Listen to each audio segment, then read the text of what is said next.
What's going on, guys? Mr. Jones coming at you once again. Today we're going to get right to it. We're doing a lesson called More or Less. This is lesson 5.6.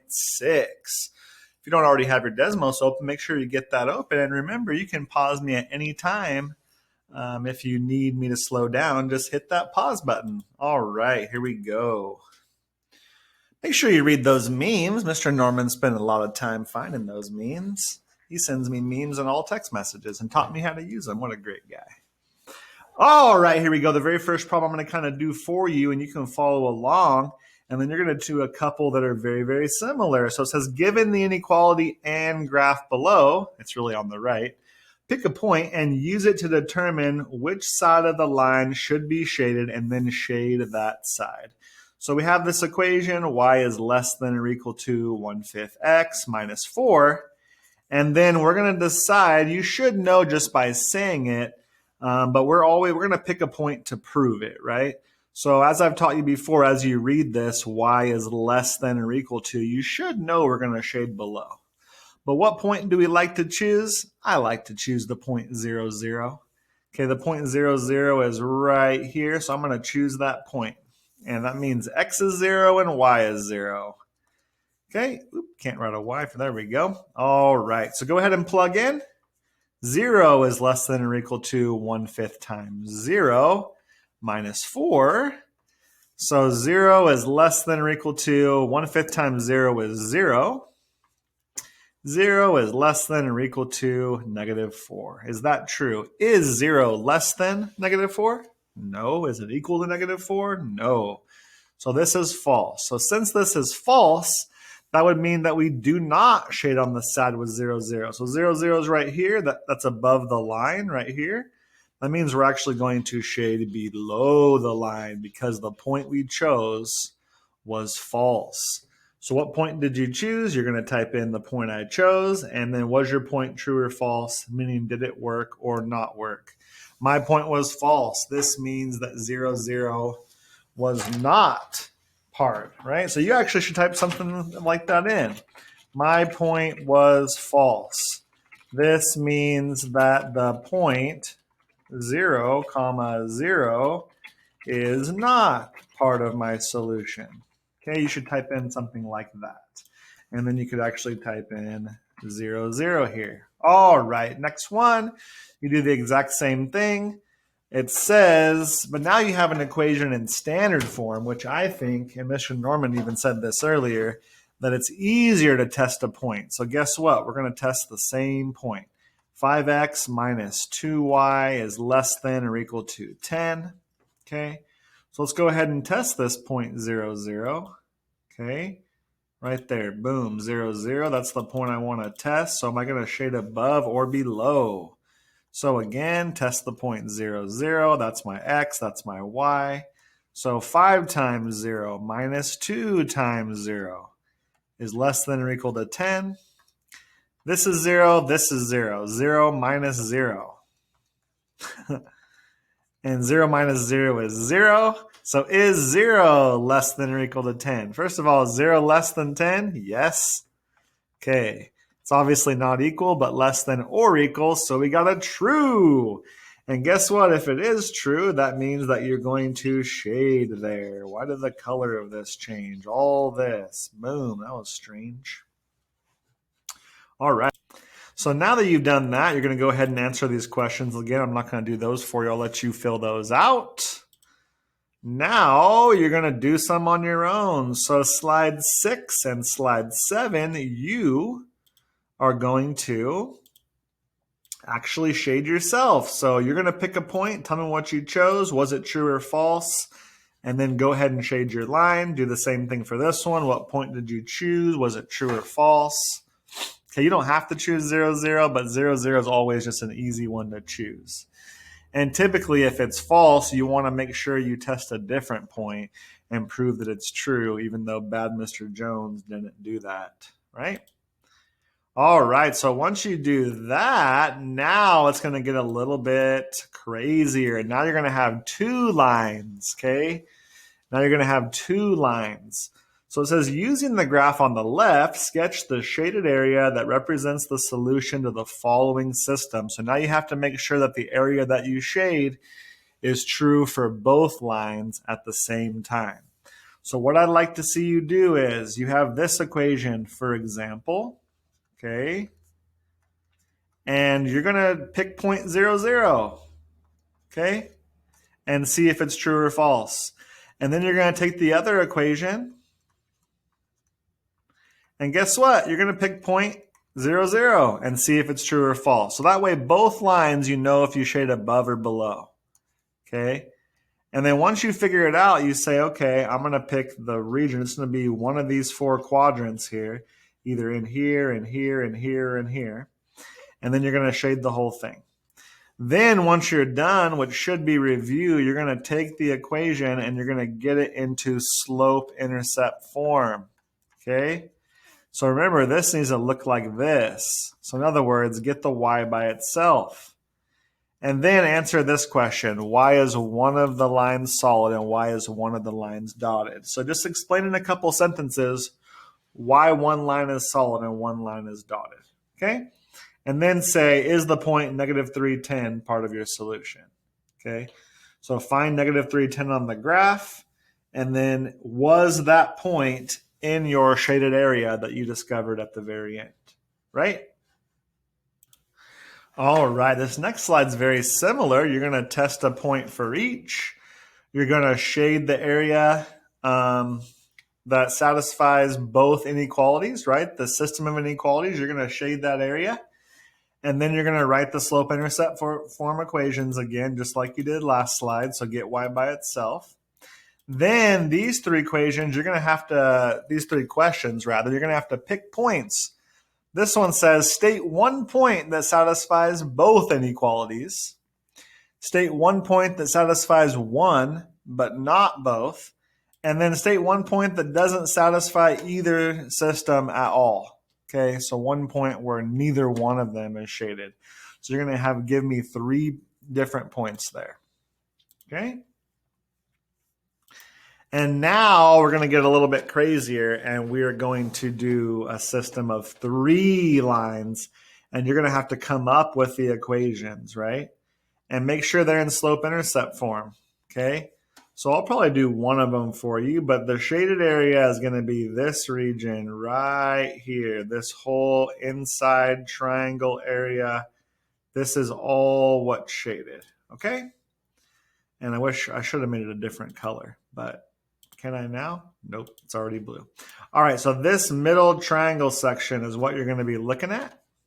And then you're going to write the 3 equations. So I'm going to help you write one of them. If you want to try on your own first, go ahead. But let's see if we could just do one of them together, right? So I'm going to choose this line that my mouse is following right here. This line right here, okay? So this line right here. All right, so I wanted to snip it and put it over here on the right because I want to be able to talk about pieces of it and draw on it. So first thing on that line, I'm going to put arrows so you know what line we're talking about, okay? So from there to there, this is the first line. So we're going to just call this line 1, okay? Line 1. It's actually going to be an inequality.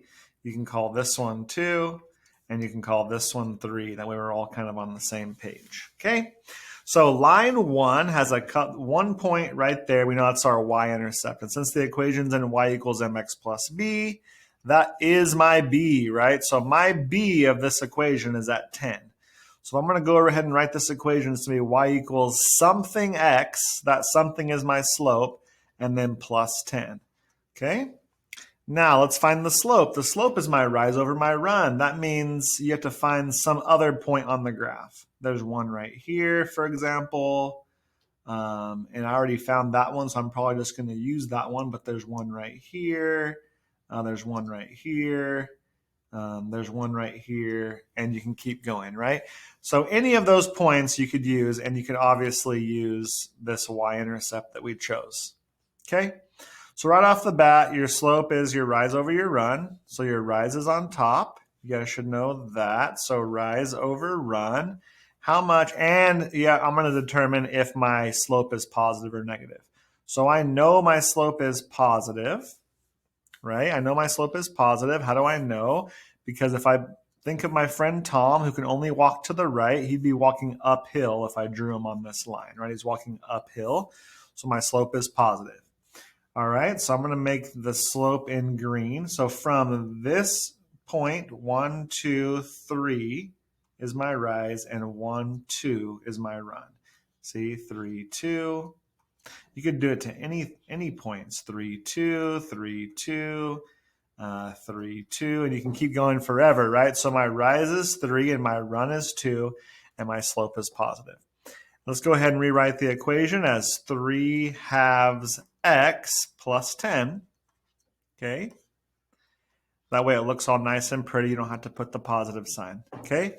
So once again, recap, find your y-intercept, put it in there, use that point, find one other point, and then find your rise and your run from one point to the next. Okay.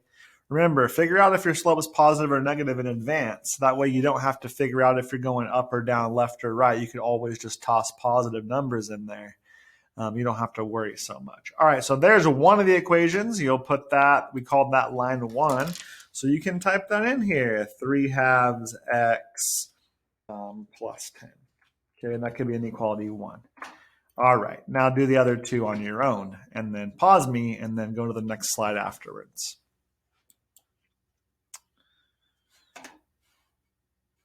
All right. Hopefully you guys have had a chance to fiddle with that, and now you are ready to rock and roll. So hopefully you have your lines from the previous slide. Remember that we're all shaded in the middle, right? In the middle.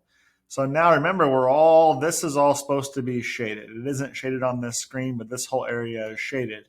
Now it says determine 3 points that satisfy all the solutions to the system of inequalities from slide 7. From slide 7. Let me see what slide 7 says. Make sure it's not a typo here, right? Slide 7.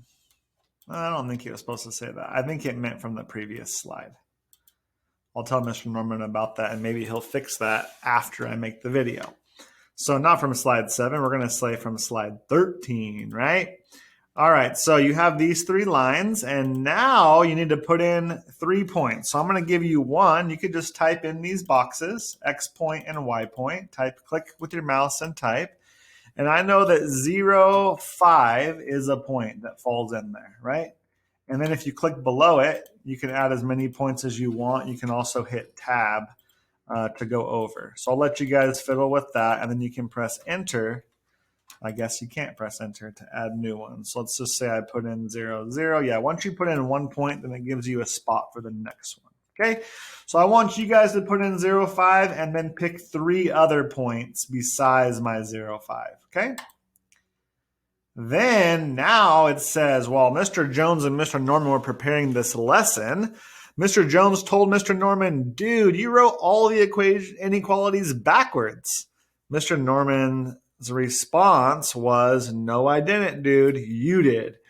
Help us settle this debate. Write the inequalities to the graph below. So I want you to notice that the lines here are the exact same lines from the previous graph, but we just have something different. No longer is the middle shaded, but now all the dark orange areas are shaded. So think about how that would change your equation. Also, what else do you notice different about? I guess there isn't anything different. I'm tripping. Scratch that. All right, Carlos, and then after you do that, by the way, so go ahead and take some time to do that, guys. Pause me if you need. And then let's figure out what is different. What changed? Not numbers. All the equations are the same. So what did you change? All right, now you have one more little issue here. Okay, it's a whole new problem, but now you're going to have to come up with the inequalities on your own. Okay, so I'm going to read it to you. Carlos and Clarita have found a cat food that seems to appeal to even the most finicky of cats, Figaro Flakes. They want to mix it with a less expensive cat food called Tabitha's Tidbits to make an affordable but tasty cat food. Okay, Tabitha's Tidbits, so we're going to call that T. Okay, I don't like green there. Let's just use a black one. We're going to call it T. Okay, so T, that's Tabitha. So Tabitha's Tidbits has 4 grams of protein, 4 protein, and 6 fat. And these are both per scoop. Okay? And then it says Figaro's Flakes, that's the F, Figaro, 12 protein and 4 fat. And that's per scoop. Okay? Carlos wants to make a meal for cats that contain at least 8 grams of protein and no more than 6 grams of fat. Okay, so what do we need? We need 8 protein and how much fat? 6 fat per scoop. Okay? So this is our need, and these are what we have, right? So this is our need. This is what Figaro gives us. This is what Tabitha and her company gives us. All right, so let's summarize what the heck we need to do. We need 2 inequalities, and we know we need both foods. So basically, we have to separate the protein and we have to separate the fat. So I want to actually go back really quick and say we need at least this much protein. So we want this much protein or more, and we want this as our max. So no more than, okay, more than 6 grams of fat, which means this is our minimum. Sorry, this is our maximum. A max of 6 and a minimum of 8, if that makes sense. All right, so let's keep that in mind, and we're going to make an equation like this. If Tabitha has 4 protein, okay, Tabitha has 4 protein, and Tabitha has 6 fat. Okay, down here, Figaro's has 12 protein and has 4 fat. And then we need 8 protein at least and no more than 6 fat. Okay, so I'm just kind of organizing our stuff. So now keep in mind that all 3 of these things should go together in one equation. And all 3 of these things should go together in one equation, and these will make up your inequality signs. Okay? So think about what you did before with Carlos and Clarita and all those pet problems, right? How did you bring this together? Let's do I'm going to get you guys started. Ready? So here's the equation for protein. The protein. Remember, T is Tabitha. So how much protein for Tabitha? 4. Okay, 4 protein for Tabitha. And if you add that to the 12 protein for Figaro's, okay, these 2 combined have to be at least or more than 8. That's why you face it this way, right? So whatever you do with these 2 values, they have to be greater than or equal to 8. Okay? And now you're going to make another one for fat, and I'll let you guys do the fat one on your own. All right, once you get the second equation, you're going to go ahead and put the 2 equations here. So we'll call the first one protein and the second one fat, but it doesn't really matter. And then you're going to pick 3 points. It says suggest 3 different recipes, quote unquote, using each type of cat food that meets Carlos's nutritional goals. So pick 3 points that fit with both inequalities is what that's saying. Okay? And then guess what, guys? That's it. You're all set. If you have questions, please contact us. I know this video was long. We walked you through a bunch of stuff. This is kind of a long task, but do your best. Try and stay on track. I know you can do it. Have a great day. Stay awesome. Bye-bye.